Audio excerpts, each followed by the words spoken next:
Can't believe we got sent a clean copy of that song from Motionless in White featuring Corey Taylor, Playing God. Hello, it's Tuesday. Hope you're doing well. It's May 12th, 2026. I can't believe that this actually happened, and I'm really wondering what exactly the thought process was for somebody to do this at the St. Louis Bring Me the Horizon show. In case you were unaware, somebody decided to throw their phone at Ollie Sykes, the lead singer of Bring Me the Horizon. Yeah, someone just threw their phone right at him, hit him in the side of the head. He posted later after the show saying that he got mildly concussed because of it. So the guy threw it like Randy Johnson throwing 100 miles per hour down the middle. You can see the big red welt on the side of his head, and he said he had a tough time singing after that because, you know, it would, like when he was trying to sing the wound, it would like make the wound tense up or whatever. I'm not a doctor, but yeah, it's like if you have some head trauma, the last thing you want to do is sing and perform. I can't believe some idiot out there just decided, you know what? I'm enjoying this concert so much, let me just chuck my phone at the lead singer, see what happens, right? I'm sure this person thought, like, you know, maybe if I throw my phone at the guy, then he'll pick it up, take a selfie, record himself singing, it'll be my viral moment. But instead, that person became the number one enemy in St. Louis. And then I saw some idiot in the comment section of the Metal Injection article saying, good, Bring Me the Horizon doesn't belong in St. Louis. Like, what did that band do to you? I bet that guy had a girlfriend at one point that was obsessed with the band, and they broke up, and now he can't listen to them ever again, kind of thing. Anyway, if you want to get a hold of me, you can over at 208-535-1015. Ollie Sykes did say he is okay. I wonder if, like, it's going to affect the other shows that are coming up in the near future, all because some idiot out there, emphasis on the word idiot, I've used that word like 3 or 4 times this break. Can't believe that idiot is just going to ruin, like, he's potentially going to ruin the tour. They're potentially going to ruin the rest of the tour just because they wanted to have that viral moment. I saw a video of some guy dropping his phone intentionally in front of John Cena so John Cena could try taking a selfie with him. It's weird how people are with their phones at concerts. Like, let me just chuck it full-fledged right at him. See if it lands by him. No, it pelts Ollie right in the head. Poor guy. Luckily, I don't have to count every single show on the concert calendar. The website does it for me. There's a total of 128 concerts coming to the area. Wait, who added this to the rock portion? Okay, never mind. It finally updated. I was like, who added this Zoo Idaho event to the rock shows on the concert calendar at riverbendmediagroup.com? No, I updated it, and well, I'm so glad that I added all these shows that were announced today. Is it Saosin? Is that how you properly say it? I think Jeff was trying to tell me, like, some people even say it's Saosin, something like that. Saosin is going to be at the Complex later on during the winter, November 21st. And then they're going to be in Boise at the Knitting Factory November 22nd. Yeah, they're already announcing shows for the tail end of 2026. They even announced 2 shows. Well, not this band, but Blue October, you know that band? They announced 2 shows, again, Salt Lake City, then Boise, for March of next year. It was weird adding those shows as well to the concert calendar. March 5th, 2027. 2027 does not look real to me. Besides the Saosin shows, you got Coheed and Cambria also coming to the Complex in Salt Lake with the home team. The band Switchfoot going to be at the Knitting Factory, not the Knitting Factory, the Complex as well. I was reading the wrong one. Oops. A lot of shows for the Urban Lounge and the Complex added to our concert calendar. It's always available to you at riverbendmediagroup.com/calendar, or if you don't want to type in that super long link, you can just use the shortcut via the K-Bear 101 app. It says concert calendar right there on the menu, takes you right to it. The Social Security Administration has released its baby name data for 2025, and it looks like parents are looking to the stars for inspiration. Yuck. There was 65 babies in 2025 that were named Moon. 101 babies were named Star. We have Star down the hall, but her name's actually Starla. I think these babies were legit just named Star. I'm kind of concerned, though, because I'm seeing here that, I mean, there's some ones like Eris, or is that how you say it? Eris, the dwarf planet. Eris, E-R-I-S, 154 babies were named that. Some people named their baby Mars. That doesn't sound all that... That doesn't sound like all that great of a name. Jupiter? You named your son after the biggest planet in the solar system? That's my son, Jupiter. There's also Venus. 96 babies were named Venus. 26 were named Saturn. I did like this one. 11 babies were named Pluto. Imagine I named my son Pluto. Pluto Peach. There he is. PP. Mercury. 10 babies were named that. 8 babies were named Earth. That feels so unoriginal. Like, what should we name our baby? Earth. Earth Jones. 8 babies were also named Neptune, which I believe sounds better than Earth. This has got to be my to each their own question for the day. Somebody asked a really good one on Ask Reddit. You can bring back one discontinued food, drink, or snack forever. What are you resurrecting? Yeah, we got to talk about that a little bit later on here on Peach's Pit Party. Some of the responses: Pizza Hut's original recipe for their pizzas. When did they stop serving that? I'm too lazy to Google search that. Let's move on to the next answer here. All the various types of baked potatoes and the salad bar at Wendy's. No kidding. Remember when Wendy's had the yellow containers? That was peak Wendy's. Philadelphia cream cheese bars, the strawberry to be specific, second choice Jell-O pudding pops. Never tried either of those. Carnation instant breakfast bars, the 80s edition. Didn't try those. The Butterfinger BBs, the little cube-shaped ones, don't hit the way those did. Again, we're talking about this question. You can bring back one discontinued food, drink, or snack forever. What are you resurrecting? I do miss those asteroid chips, like the asteroid versions of chips. Like they used to come in those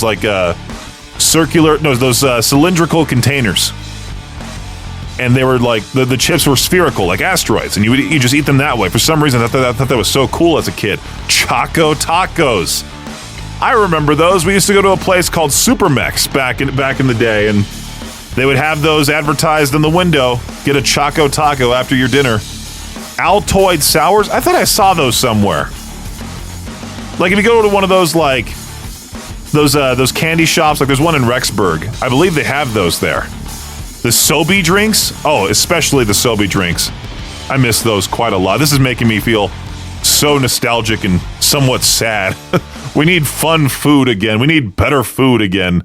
Here's Muse Cryogen on K-Bear 101. Well, this was both devastating and shocking that this news popped up while I was on my lunch break a little bit earlier today. Brandon Clarke, the power forward for the Memphis Grizzlies, passed away yesterday. Only 29 years old, the same age as me. Now, his passing is being investigated as a possible overdose. Clarke was the 21st overall pick in the 2019 NBA draft, selected by the Oklahoma City Thunder and immediately traded to Memphis. He was a decent player, I thought. I would play as him I'd have him on my team on NBA 2K. Can't believe he's gone. Only 29 years old. Rest in peace to Brandon Clarke. The New York Knicks have at least 5 more days to rest as they await the winner of the Pistons and Cavaliers to play in the Eastern Conference Finals. And we're pretty sure that none of the Knicks will be in Philadelphia during that time after Josh Hart's comments. The Xfinity Mobile Arena was filled with Knicks fans as they swept the Sixers out of the playoffs, causing Hart to say, "I used to think Philly was a sports town. I don't know if it is anymore." Everybody was begging for Philly fans not to sell their tickets. It never felt like a road game. Sixers guard Tyrese Maxey had to agree with Hart. "It absolutely sucks," he said. "It just sucks." Duke women's basketball head coach Cara Lawson is one of the analysts for Amazon Prime's WNBA coverage this season, a job she took to help out her other side gig. Lawson will be coaching the USA team in the FIBA Women's World Cup in early September in Germany. Now, Lawson says, "I'm not with them for a big chunk of the year, 4 to 5 months before the competition, and I think it's really important that you're present, that they see me in person, watching them play as we're trying to evaluate who's in their best form, or who's in the best form." As the automated ball strike system, now moving on to baseball news, as the automated ball strike system has become popular with MLB players and fans in the stands, Colleges are looking to use the tool to double-check umpires. The SEC has announced that they've gotten approval from the NCAA's Baseball Rules Committee to start using ABS during their conference tournament, which starts May 19th, runs through May 24th in Hoover, Alabama. In the SEC, each team will have these challenges. They will get an additional challenge in extra innings if they have used all their challenges during the game.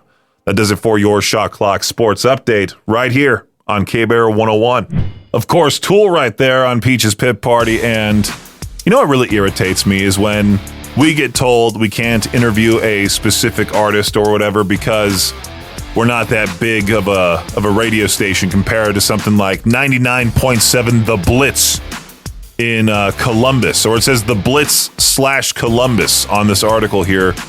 Adam Jones of Tool sat down with DJ Ronnie at 99.7 The Blitz, and Adam said Tool was supposed to open the Sphere. He says we were asked, and because of Game of Thrones ban politics, we couldn't make it work.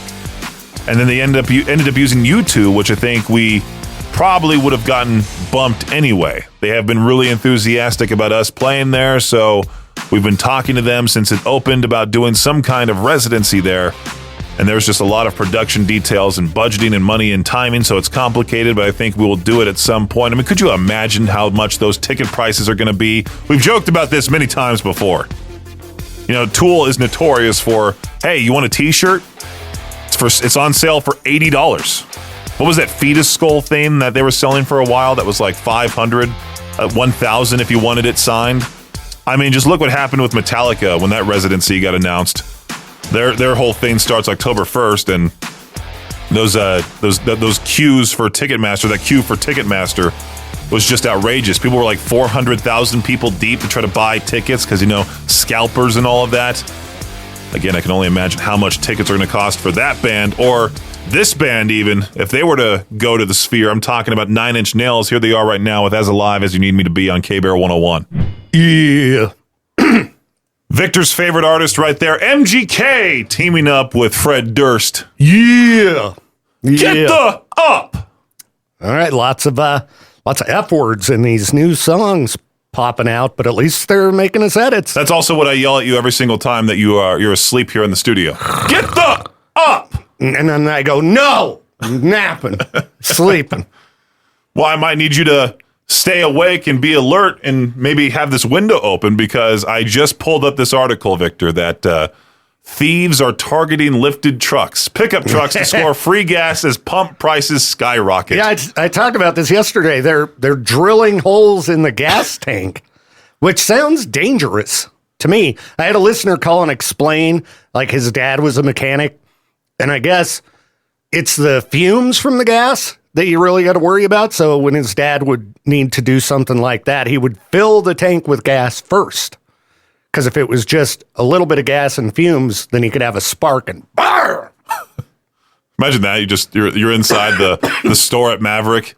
You're like, hey, can I get 50 on pump 10? And right as you say that, like, boom! The whole thing just explodes. But yeah, apparently lifted trucks are the main target because they're easy to get under. You know? It makes sense. Yeah. Somebody like you could easily go under. I could never steal gas from a lifted truck. Peaches is not going to become a drilling gas thief. It just reminded me of the arguments that we've had in the past about, like, do people actually use trucks for their hauling capabilities, or do they just cosplay as a blue-collar worker? It's like what it says here on the Bro Bible article. Well, as you know, I use mine, for truck stuff. Not that often. I do. Often enough. I took a trip to the dump just the other day. You defended one guy that used to be here for having a lifted truck, and I've never, ever, ever seen him use that truck for hauling anything. Camper. Nah. Yeah. No. I don't know about anything else but a camper. Yeah. And you got to have a truck. No, you don't. To pull a camper? You don't have, but you overall have said you have to have a truck to help do things. Yeah, and I think if you, own your own house, having a truck's good. Got to deal with. So you're saying every homeowner in America should have a truck? That's right. That's right. Because what are you doing when you got to trim branches and crap? You have a gardener that does it. let me hire my gardener. Yeah, that's what I had growing up. Shout out to Jose. Jeez. That guy's still working. He had a stroke, and he's still going at Yeah. it. Some of us didn't grow up so wealthy, Peaches. Hey, sucks to suck. I thought about hiring somebody to come clean up my yard, though, because You have Becca. that's true. But I bet a crew could do it faster. So, But no, I just saw this article and figured I would talk to you about it. I didn't realize you had already talked about it on the morning show. yeah, I just said, don't touch my truck. Yeah, Don't you steal my gas. just have the window open at all times, watching like this weird security guard over here. I see you out there with that drill. Know what you're doing. It's like me with my my Honda Element. Right after my catalytic converter was stolen from it, we had to get that stupid net thing. I don't know if you've ever seen that, but there was a thing that you would wrap this net, like a fishing net, around the converter itself. And so that way, instead of taking 30 seconds to steal, it would take them like 30 minutes. Oh. Because they can just come right in if you don't have that net on it and just take the converter, drive away. They're just out. Yeah. Huh. I wonder how many junkyards actually have taken like 20 catalytic converters from one person just to, I'm take sure. the copper. I'm sure plenty. Yeah. Because they're worth money. That's why they work at the dump, because they're garbage. Right. Alrighty, it's K-Bear 101, Peach's Pit Party. Let's talk about things you should not do at restaurants, huh? Came across this whole article. 29 extremely rude things you should stop doing at restaurants according to servers. Be polite. That's the number one overall thing to do, okay? I see here a picture that already makes me very upset. Someone said, I work at a semi-fast food restaurant. Nothing annoyed me more than the day someone left all the food at their table and took their trays to where you put them when you're done with them right above the trash cans. So the food is still all there on the table. The empty containers, the wrappers, etc. You're supposed to throw those away, then put the tray on top of the trash can. That's what you got to do. Coupons. A lot of schools and organizations sell coupon books for businesses in the area. Some of them are for white linen establishments where a BOGO is up to 30% off. If you get a coupon that entitles you to a free meal, ask the server for the check before the coupon or deal is deducted and tip on that total, not after the discount. Just because your meal was free, it doesn't mean the service was. Okay, that was a long one. Jeez. Again, we're going through this article here. 29 extremely rude things you should stop doing at restaurants according to servers. If you want an extra side of sauce or dressing, just order with your meal. Don't make me run back and forth 3 times in the kitchen for an extra ranch, please. This is giving me PTSD from when I used to work at Payway. There used to be one entitled guy that would come in, and if his order was slightly wrong, he'd be like, you guys owe me a gift card. This guy had the audacity that where I gave him one gift card, and then he goes, all right, you messed it up twice. Give me 2 of those gift cards. I can't imagine just walking in with that much confidence into a restaurant out of all places. Just walk in. If your order's wrong, you politely go, hey, I'm so sorry, but I didn't want it like this. If you're nice to them, they'll be nice back. That's about it. There's no need to go through the rest of this list. I mean, people should have some common sense. And if they don't, well, they'll end up like that one lady that I read about that slapped the Subway worker or whoever it was. And, they got massive trouble. Possibly jailed over a footlong sandwich that's no longer $5. I found someone even stupider than the person who threw the phone at Ollie Sykes of Bring Me the Horizon. I started off the show by talking about that whole thing. Some idiot in St. Louis decided to chuck their phone at Ollie, hitting them right in the head.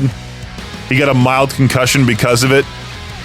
That is potentially going to ruin the tour. I mean, he might tough it out, but still, a concussion is no joke. Especially with a cell phone to a head, you've got to be kidding me. But then I read about this even bigger moron, this tourist that hurled a rock at this Maui monk seal by the name of, is it Lani? Lani? This dude, I watched this video. It's quite insane. It's gone viral online. It's a dude in the white t-shirt. He's right there by the water. He sees the seal. He grabs the biggest rock he can find and chucks it in the air, almost hitting the seal in the head. I think the seal dodges it, or maybe it did. Maybe it did hit the seal. People were angry, and one guy, this is where the story gets good. One guy was so mad by this dude throwing the rock at the seal that he beat the crap out of this dude. Again, you should see the video if you haven't seen it already. This dude punches this dude to a pulp. Like, It's a full-on beatdown. And during a committee hearing after the fact, this senator commended the man for the butt-whooping, calling him the ambassador of aloha.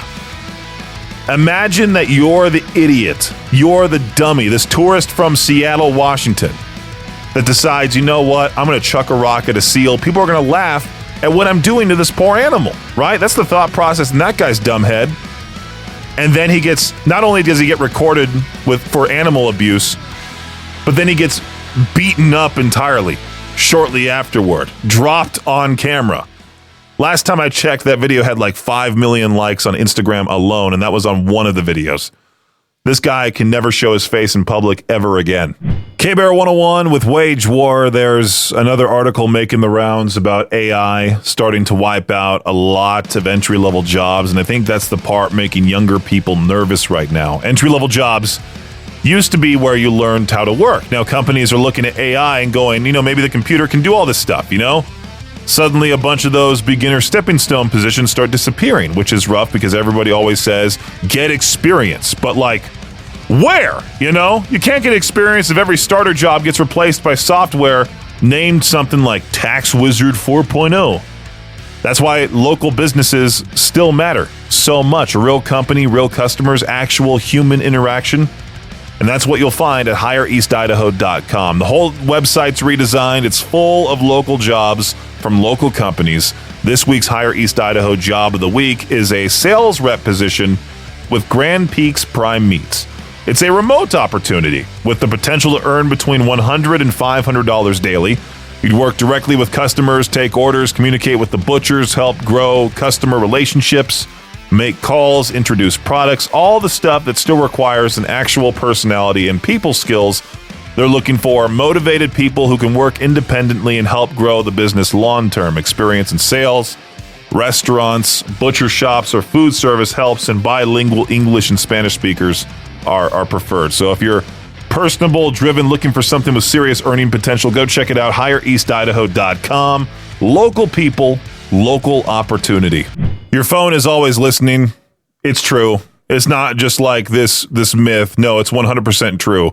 Well, people are also sharing this page. I think it's because we've talked about it. I'm talking about the Life is Idaho page. This stupid AI generated crap that they keep posting.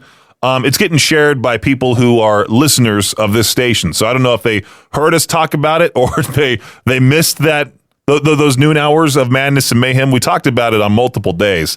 This Life is Idaho post is popping up about how to properly pronounce each Idaho city. And I don't think there's really a need. I don't think it's really necessary for a pronunciation guide for Idaho Falls or Sandpoint or Haley, Salmon even. The biggest one is that it's Boise, not Boise, because then you get hit with that dumb thing of, you're not from around here, are you? This whole thing, this whole caption they have on this post, too, is just so beyond dumb. Buckle up, Buttercup, because you've officially crossed into Idaho, where the roads stretch forever, the mountains look fake, and every small town feels like it's hiding either a fishing spot or a guy named Dale with 6 snowmobiles. First things first, it's Boise, not Boise. It goes on and on and on. And there are people in the comments going, no vacancy. Fix your own state. Oh, somebody's correcting the post by saying the L is silent in salmon, pronounced salmon. I don't think I've ever heard anybody go, salmon. Oh, the pronunciation. This AI-generated pronunciation guide does have it say Salmon. Yeah, I dare someone to go to Salmon, Idaho and go, oh, man, I love it here in Salmon. See how many people give you that pissed off look. We cannot escape Florida, can we? Today's What the Headline involves a 73-year-old guy facing up to 10 years in prison after allegedly pretending to be blind so he could collect nearly $250,000 in VA benefits. And listen, this man apparently got away with it for years while still driving, reading, working as a school security guard, even a firearm specialist. That might be the boldest part of this entire story. Imagine being the guy at the gun range are being at the gun range. And the instructor's like, all right, Jerry, what do you see downrange? Absolutely nothing. I love how investigators finally figured it out because apparently the totally blind guy kept showing up to work, driving himself there, and functioning completely normally. That's usually a pretty solid clue. This dude really treated blindness like calling in sick to work. My eyes are acting up. This happened in Florida where, honestly, this barely cracks the top 10 weirdest things to happen before lunch, you know? Florida being Florida, providing me with content for What the Headline every single weekday at the top of the 6 p.m. hour right here on KBEAR 101. If you're looking for something fun to do with the family this summer that actually supports a really good cause, this is one worth putting on the calendar. The Ronald McDonald House Charities of Idaho Family Fun Run and Carnival is happening June 20th at Snake River Landing in Idaho Falls. It's basically set up for everybody, whether you want to run the 5K, let the kids do the fun runs, or just show up for games, food, music, everything else that's going on over there. The cool part is where the money goes. Ronald McDonald House Charities helps families with hospitalized children stay close to their kids during really difficult situations. That includes housing, meals, support services, all the stuff families suddenly need when life flips upside down. They're also still looking for businesses that want to sponsor or be a part of the event. A lot of companies say they want to support the community. This is one of those events where people actually notice and appreciate it. Get your team together, bring the kids out, walk the 5K if running sounds absolutely terrible, make a day out of it. Registration and the sponsorship information can be found through the links through the apps. The KBEAR app, Alt app, Cannonball 101 app. There you go. It's right there. RMHC Family Fun Run right there on the menu. Let's do some Electric Callboy. Hypercharged here on Peach's Pit Party. I can tell Heavy Consequence put out that stupid list, or their stupid list of the 100 best vocalists of all time. They've made that whole list horrible, so that way they can just keep making these posts about each individual singer on that list in different posts on Facebook to inspire engagement in the comments, because it keeps popping up. You know, Facebook used to be the website where you would just see what your friends were doing. You would see like a plate of food. You would see where they went on vacation, maybe. Facebook was so much better back in the day, obviously.